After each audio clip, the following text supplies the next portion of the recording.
जावास्क्रिप्टच्या बेसिक्समध्ये आपण आता तिसरा टॉपिक बघणार आहोत ऑपरेटर्स. तर सगळ्यात आधी ऑपरेटर्स म्हणजे काय? Operators are use to perform specific action on operands.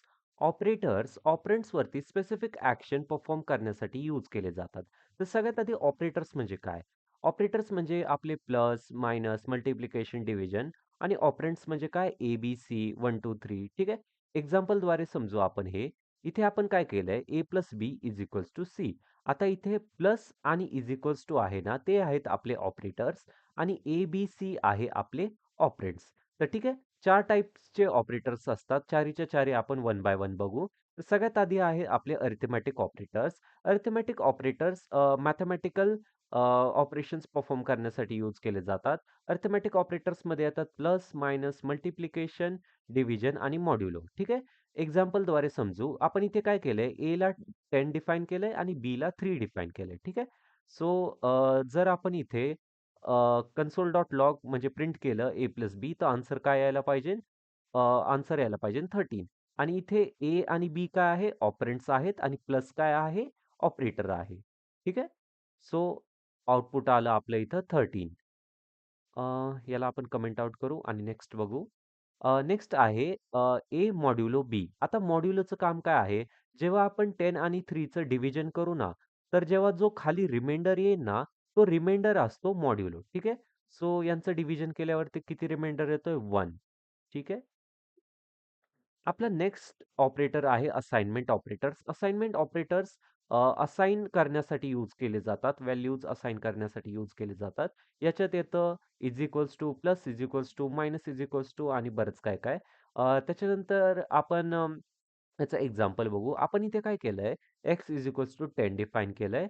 आणि इथे जर आपण हे केलं, ठीक आहे, सिम्पली प्रिंट करून पण बघितलं एकदा, तर एक्स इज इक्वल्स टू 10 असं येतं. कारण इथं आपण एक्सला 10 व्हॅल्यू असाइन केली. ठीक आहे. सो त्याच्यानंतर आपण काय केलंय? Plus is equals to operator वापरलाय. आता प्लस इज इक्वल्स टू म्हणजे नक्की काय केलंय आपण? प्लस इज इक्वल्स टू म्हणजे आपण इथं लिहिलंय, की X is equals to X plus 5. म्हणजे एक्सची व्हॅल्यू जर आपण 10 डिफाईन केली आहे, so 10 is equals to 10 plus 5 म्हणजे 15. एक्स इज इक्वल्स टू 15 झालं. ठीक आहे. सो इथं आन्सर येईन आपलं 15.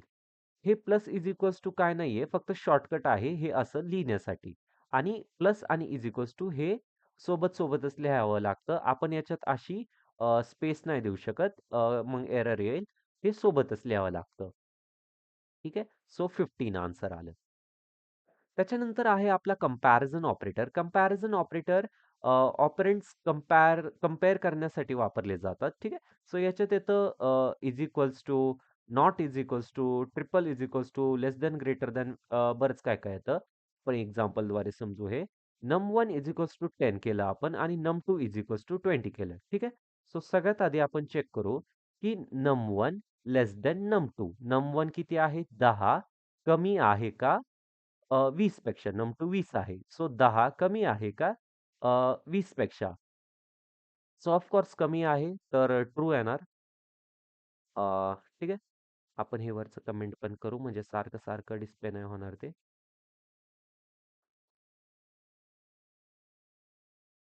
नेक्स्ट आपण चेक करू. नम इक्वल्स टू 10 म्हणजे नंबर 1 काय डिफाईन केलाय? 10. तो नक्की 10चा आहे का नाही हे चेक करू. सो तो 10चा आहे, तर ट्रूच येणार. आता नेक्स्ट इंटरेस्टिंग केलंय आपण. num1 is equals to triple is equals to 10. ठीक आहे. सो याचं आन्सर आलं काय पाहिजे?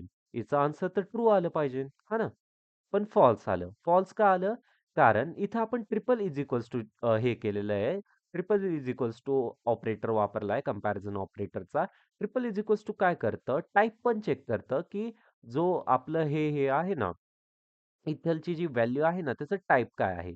कारण डिफाईन करताना आपण इथे 10 डिफाईन केलेला आहे. नंबरमध्ये 10 डिफाईन केलेला आहे आणि चेक करताना तर आपण ह्या 10 स्ट्रिंगमध्ये लिहिलेला आहे.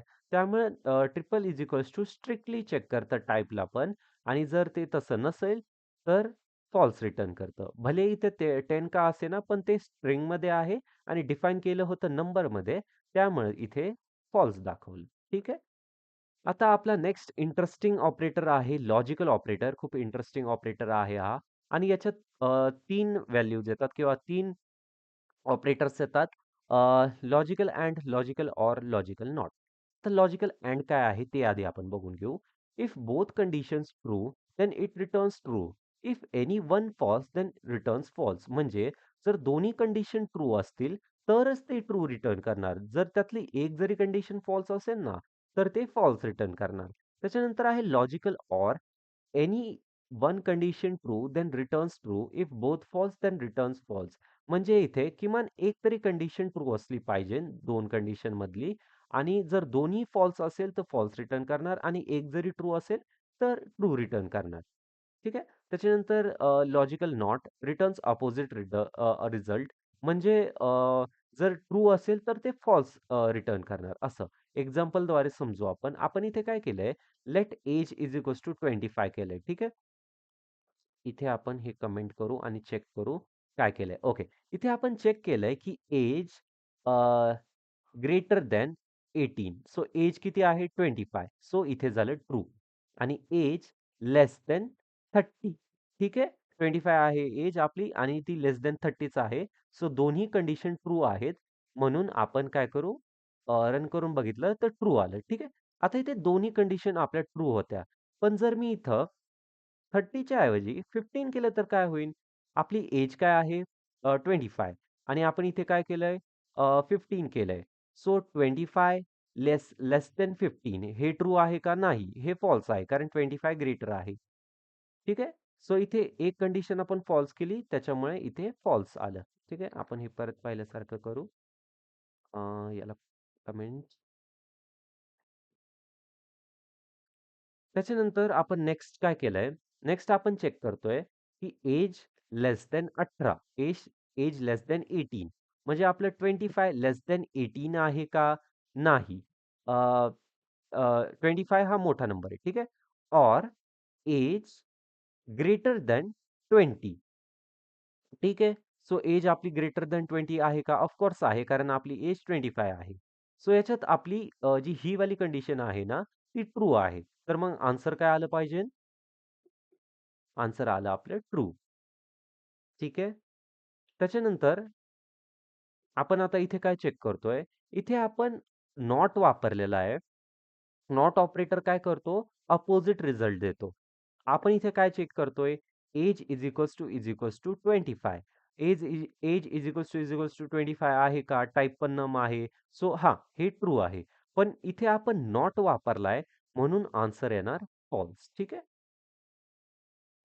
आपण काय करू? वाटलंच तर हा नॉट पण एकदा काढून बघू. ठीक आहे. हा जर नॉट मी काढला ना, तर ऑफ कोर्स ट्रूच येणार आहे. पण जर मी इथे नॉट परत लावला, तर फॉल्स येणार. कारण अपोझिट रिझल्ट देतं ना नॉट. ठीक आहे. अजून एक एक्झाम्पल बघू वाटलंच तर आपण नॉटचं. ठीक आहे. याला कमेंट आउट करतो म्हणजे हे प्रिंट नाही होणार. ओके. काय केलं आपण एक्झाम्पलमध्ये? Is raining is equals to true केलं. ठीक आहे. आणि आपण इथं हे करतोय, इज रेनिंगला आपण काय करतोय? प्रिंट करतोय, पण नॉट ऑपरेटर वापरलाय. आता इज रेनिंगला आपण काय डिफाईन केलंय? ट्रू. पण नॉट ऑपरेटर वापरलाय म्हणून काय आलं पाहिजे? फॉल्स. ठीक आहे.